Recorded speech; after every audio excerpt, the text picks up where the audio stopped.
Hey everybody, this is Dr. Willie Jolley. And this is Dee Taylor Jolley. And want to say greetings to you all over the world. And Thank welcome you. to Happily Married Mondays with the Jolleys. With the Jolleys, Dr. Willie Dee and Dee Taylor Jolley. We're so grateful to have you and want to thank you for joining us tonight for our program. We want to talk about a couple things tonight that are concerns that we found that consistently have been on our list of things to share with people. And as we come on, we want to thank you for sharing this throughout the program. Please share, continue to send us the little bubbles and the little love signs and the little smiley faces, because we want to get more and more people to know about what we're doing. And it comes from you. We thank you for all you do to make this something that people know about. Last week, we were surprised at the numbers of people who joined in and then rebroadcast and reposted it on their social media. My assistant Cheryl said, wow, a lot of people really was into that. So we want to talk tonight about holiday love. Is it a cheer or a chore? And as we go into the holidays, we found that there are certain things about the holidays that exemplify or intensify. That's maybe intensify. The differences that already exist between individuals who are married. If it's good, it's intensified real good. And if it's got problems, it intensifies. Woo! It makes the problem heightened to another level. Yep, that's right. So good or Your bad. hair is just, I tell you, she is one cute. Come on over here close to me. Come close to me with that big hair. I'm sprayed wicked white. Woo! I don't know what I would get. Pink next week. I don't know what I would get any Or red, day. like the earrings. Or any- burgundy, you know. I don't know any day what I would get. Sometimes I have to look at it twice. Wow. It might be brown, but white is more outrageous. It's brown sometimes, it's white sometimes, it's gray sometimes, it's blonde sometimes. Woo! All right, let's get it on. Back to holiday love. All right. Is it cheer or is it a chore? So what does that mean? We found some research that we want to talk about and how it applies to helping people through the tough times in their marriage. First of all, a troubled marriage is hard enough during regular times. Many of you know we've been married for going on 35 years. Wow. I was a pup. Anyway, and hey, Del, our other son, Delatoro McNeil, is on. Merry Christmas, Happy Holidays. You know, he's the one who came up with the title for the book. Make love, make money, make it last. And, and so we want to thank him for joining and for sharing with his students. He has students all over the world who come to his seminars. So I'm going to share that. Now, troubled marriages are bad enough. Now, we've been married 35 years, going on 35 years. We've not had an argument in over 32 years. But those first few years were like World War III. And then those next few years. Doesn't mean we don't disagree. No, it does not mean we don't disagree. We disagree on a number of things, even on topics of what we're going to talk about tonight. Every week, we're so different. We have very different styles. Yeah, I'm even in terms of choosing what we're going to talk about on Happily Married Mondays. Yeah, we have different opinions, and so how do we resolve it? We talk it through. I say yes, dear. That's not true. That's not true. You say that, and that's not the truth. The truth is, we talk it through, and we say, okay, what are we going to do here? And she'll say, well, how about this? And I say, how about that? We go back and forth till we find some common ground, which is what we want to talk to you about. Many times, marriages, particularly troubled marriages that get that intensified problem, happen because relationships can be messy. Okay, they are messy. Well, but they can be real messy. I mean, they're messy. Well, they're not always. Our relationship now is not messy. I would call it messy. I think all relationships are messy about certain things. Why don't you talk about So why that? are you closing your arms? See, No. see, that's a body language thing. You're closing off.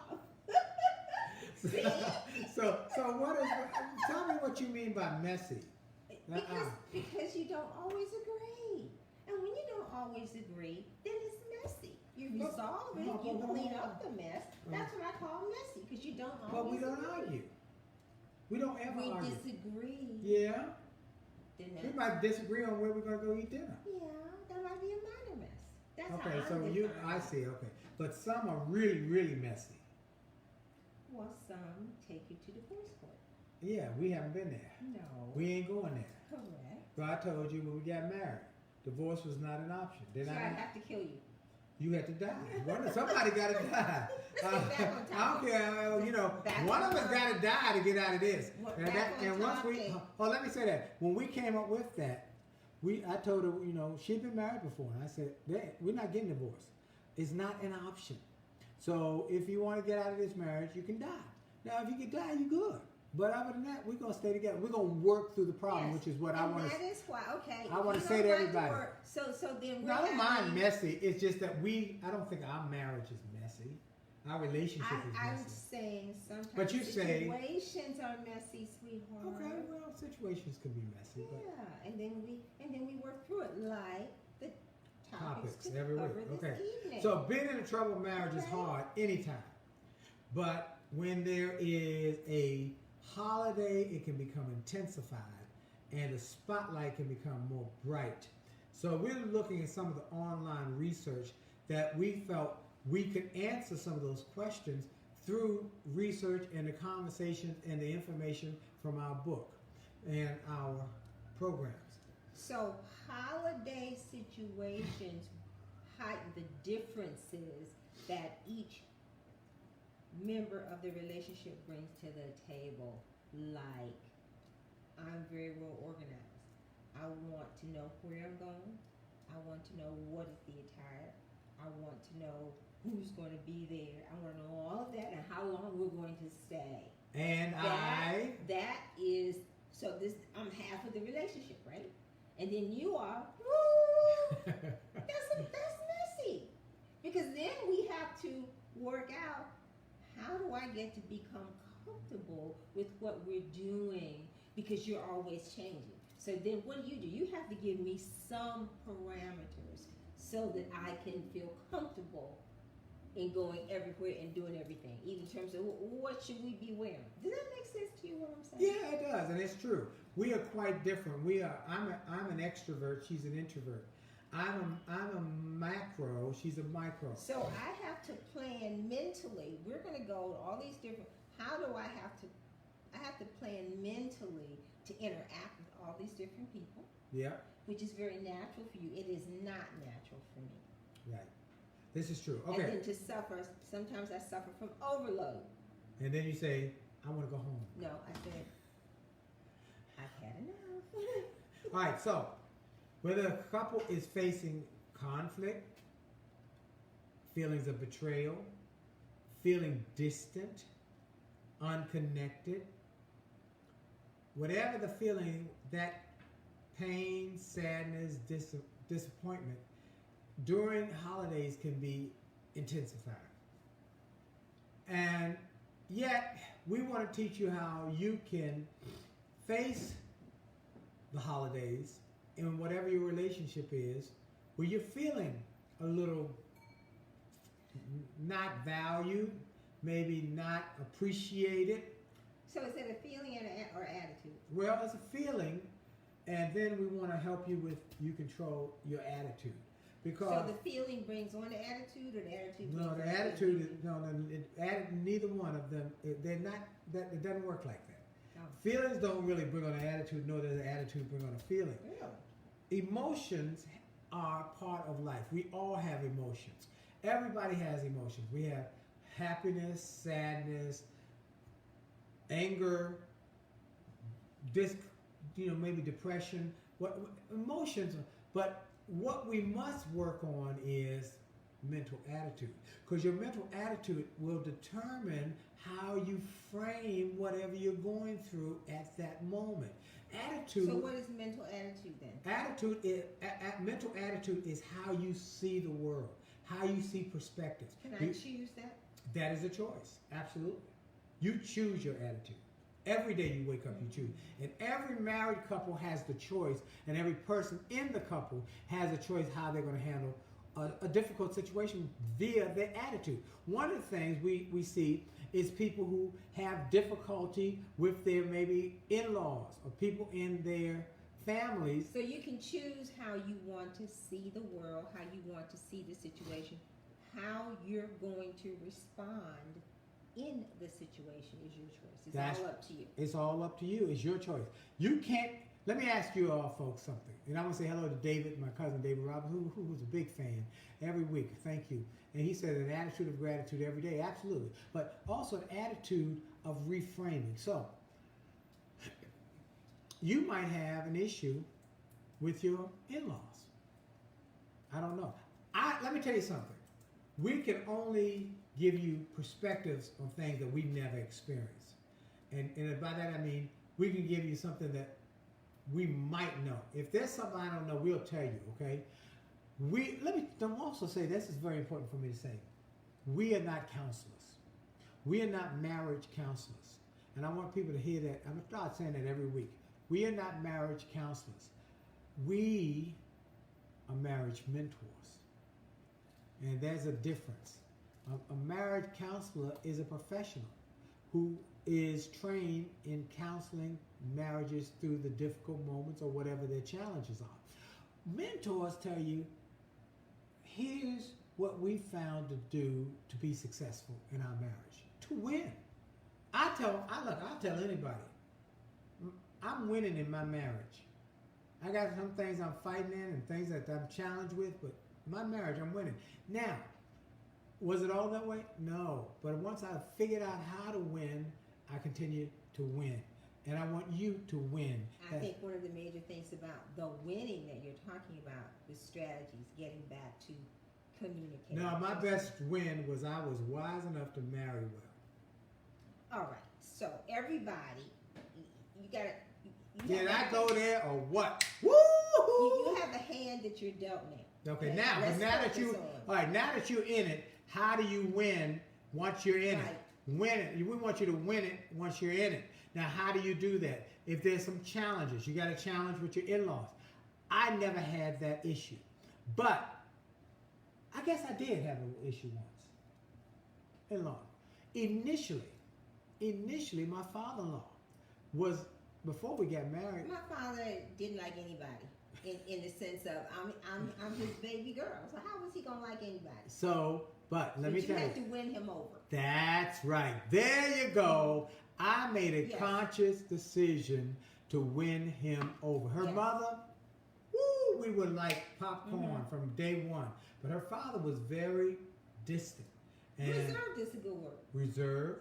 He wasn't warm and fuzzy. But you were willing to study him and to figure out how to win him over. What was important to him. What was important. And how to communicate. And found things that he was interested in. I found something he was interested in. Exactly. And we found common ground. But that was important to you. Okay, you found common ground. So that's what we want to say to you. In relationships, whether it's with your in-laws, whether it's with your spouse, whether it's with your family members, rather than finding things that you disagree on, many times people don't agree on politics. Some don't volunteer on religious issues or something. And they can all be free. How about how to raise the kids since you got a million and one little ones running around during the holidays? But you can find something that you agree on. And the wise person, I want you to be wise. You focus on what you find in common and you build on that. That said, let me go back to my father-in-law story. Once I found something that we both had in common, which was theology and theological ideas and trainings and books, we clicked. And from that day to the day he died, we were like this. We became great friends. He became my mentor. And he became a father figure because my father had died when I was a teenager. He became my model for marriage. And he taught me a lot about raising kids and about raising kids successfully. So the switch up the sleeve, that's another story. That's a whole nother story. But keep it works like butter. If I ever get a chance for you got little children, reach out to me and they misbehave in church, He gave me something that works like butter. It works like anyway. Now remember, we'll go back to this. That it's intensified during the holidays, and you have to make the choice how you're going to handle it, and understand that some of the conditions you choose. You choose your attitude. You choose your attitude. You choose what comes out of your mouth. Because you might not be able to not go to the in-laws' house, so you have to prepare yourself mentally. And I hate that we have you say in-laws. So many people don't want to go to in-laws. We never had that problem. Didn't happen to either one of us. Correct. My mama loved her. Yeah. Her mama loved me. Her dad loved me once we got connected. So we don't have that. We didn't have the issue, but some people do. So you choose your attitude. You have to choose your and you attitude. have to work on how you communicate, which means Watch your not mouth. Not just choose your attitude, but the words that come out of your mouth. I was talking to someone and I was like, you have to measure the words is probably not the right, but choose your words carefully. There's another word for that. Dee was at a Christmas bazaar, and she was walking around meeting people. I had to speak at a funeral on Saturday. She went to this bazaar, and she came home and said, "So many people watch us on Monday nights. Who stopped me? Oh, how about Rip Doc Walker? We went there Friday night. Yeah. Now we walked in this big Christmas party, hundreds of people, and he's on the air on his online show, and sees us in a distance, and he says, "Stop! The Jolleys are here," and he pointed out, "I love First Lady." Did he call you First Lady? He said, "First Lady Dee Jolley. People are talking about you on the TV show about marriage. Y'all are helping." And I was like, wow, people That's a good thing. are watching. So we want to thank all of you who watch, but we want more people to watch. We want millions. So I need your help to get that out. Okay, now let's go back. We got a lot to do in a little bit of time. I want to talk about the little things. The little things that make a big difference. I love this story. It's by Dr. Pat Ladouceur, Douceur, PhD. He said, remember the Mars Climate Orbiter? It was lost on Mars in 1999. It cost $193 million to design, $91 million to launch, and $42 million to operate once it was in flight. Everything worked well until it reached its destination. And it was torn apart by atmospheric pressure. How could a mission that was so well planned go wrong? Well, the problem turned out to be a small error in arithmetic. Wow. Excuse me. A small error in arithmetic. One piece of software that was entered, they used a certain measure, which was pounds of measurement. Another piece of software, which another person entered, used a different form of measurement, netwans, which is the metric version. The miscalculation itself was a very small error. One, a high school physics student could have made or fixed. But the lack of communication between the two elements was enough to spell disaster. And the end of a $327 million mission. The lesson that Dr. Ladouceur says is the smallest details often lead to the success or the failure of a project or of a relationship. Okay, give me an example. Wow! Well, it's a little things. Let's give you an example. How you choose your words. How you choose to respond to your mate with situations. John Gottman is a great, well-known marriage. He has the Gottman Institute. Institute. Which is one of the few actual research-based research facilities that focus on relationships. Yes. And he says that great marriages result from little things that cause connections. The little connections.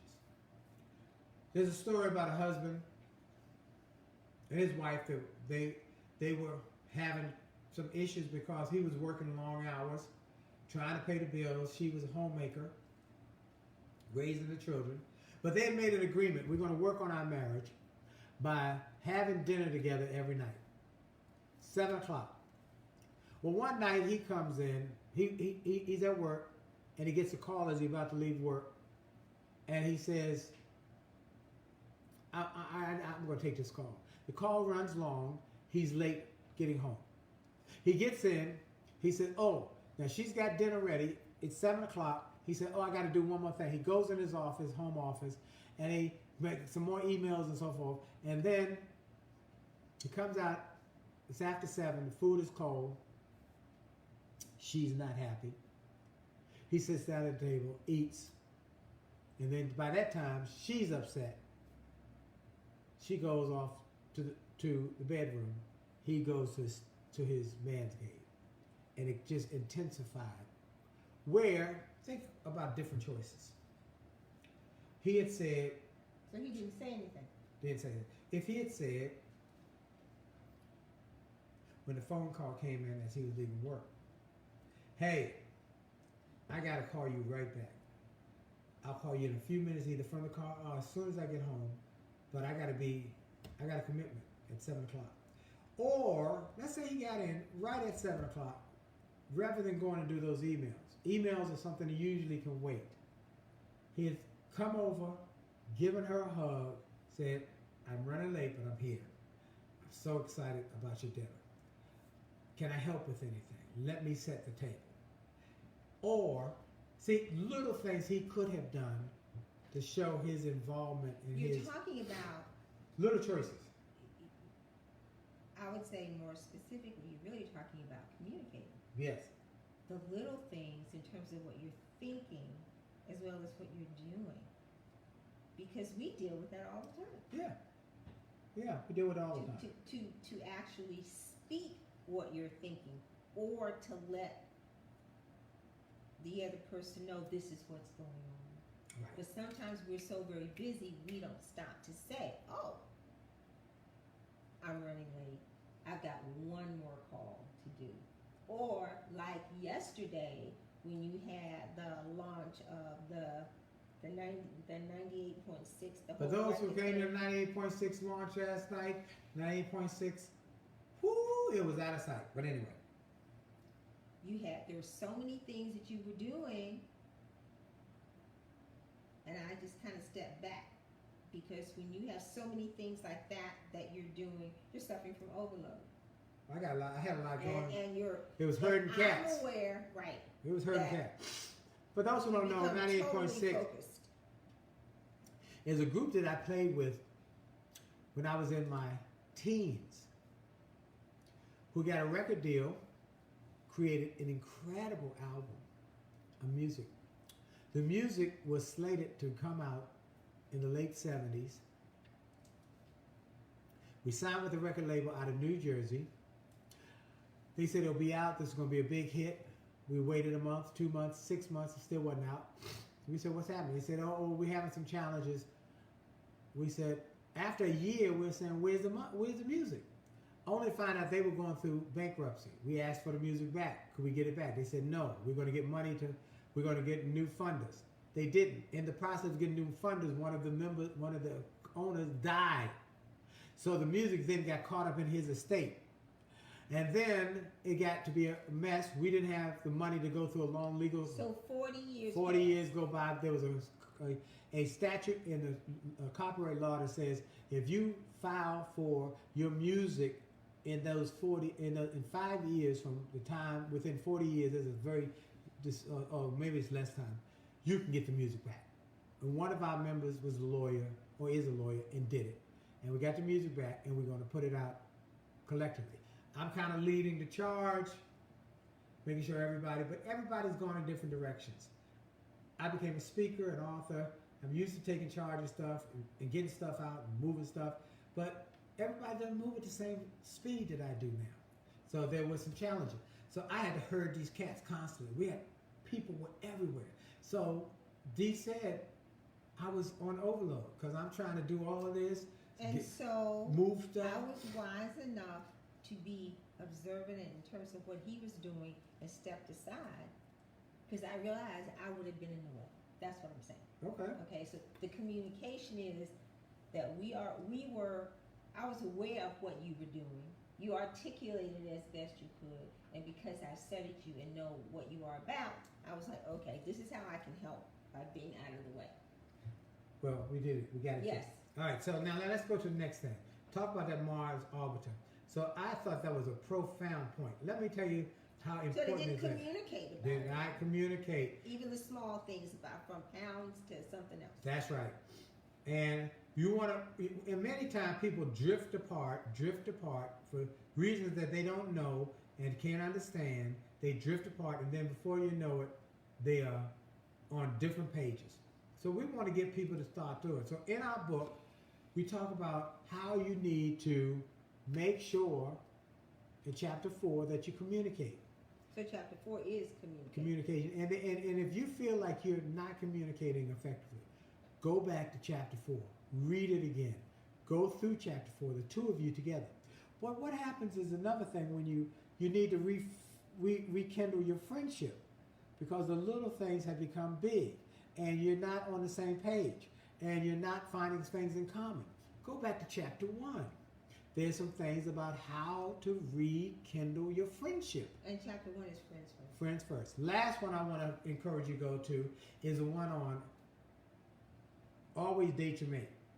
How do you get that connection relit or rebonded or reinstalled? Go back to chapter 9 and read through chapter 9. And there's some tips So what in there. does dating your mate do for you?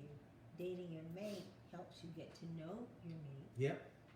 It helps you to develop those relationships so that you can become best friends. Or at least good enough friends so that you know the challenges and the buttons to push. That's right. Or not to push. Or not to put. And remember, that it's about your attitude. We want to say that to you over and over again, that it's about your attitude. And I think the book really focuses about how you have to sometimes leave the drama with your mama.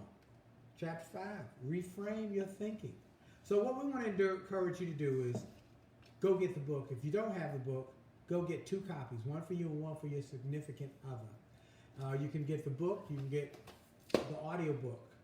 Now it's available, 7 discs, and you can get the live seminar, Make Love, Make Money, Make It Last, the live seminar recording, and then the workbook. Get it all at jolleymarriage.com, Jolley, Jolley, marriage.com, and you can get it digitally, so you can download it if you're looking from some people who are watching from Australia, New Zealand, South Africa, Nigeria, Ghana, wherever you are in the world, Britain, wherever you are, you can download the whole thing in a digital form so you can start to grow your relationship.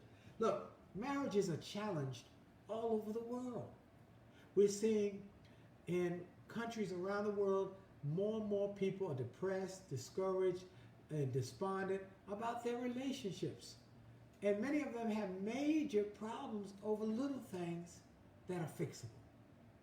Minor issues that become major mountains, little molehills. I think that the climate today is one of confrontation.